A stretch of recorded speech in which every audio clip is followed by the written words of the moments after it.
but they rolled badly. So I told the players straight up, you're gonna get bad information. This reminds me of one of my favorite moments as a GM ever. We are in session 0, bragging to each other about what kind of characters we want to play. And one player describes tall, thin, gaunt, pale, red lips, black clothing, and another player asks, "Are you playing a vampire?" First player says, "No, why does everybody keep thinking that?" And I point to the second player and say, "Roll insight." And he gets a 2. And I tell him, "Your character is 100% convinced that his character is a vampire." And they went with it, and it created great character dynamics.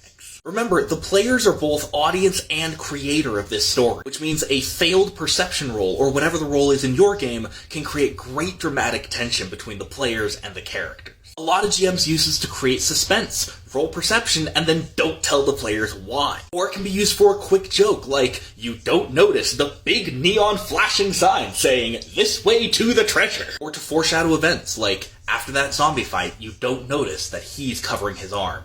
And you don't notice the smell of blood. And even successful rolls to notice can do so much more than just you successfully avoid the trap. It can give information that leads to more questions, like, you notice that this room has no doors and no windows. It can foreshadow events, like, you notice this familiar symbol. It can create intrigue, like, you notice the knife is the same as the mayor's. Or maybe just be worded in a way that adds to the tone of the game, like, it's not the mayor's knife. This sort of shift from did they notice it or not to what does it mean if they noticed it or not is what happens when you start to play other games. Because this is more or less how Powered by the Apocalypse games do it, like Vampire the Masquerade and Blades in the Dark. There are so many TTRPGs out there that are incredibly well built and where the game design alone gives you a different perspective on how to play TTRPGs. Follow Scene 4, Improv GM, and me for more TTRPG talk.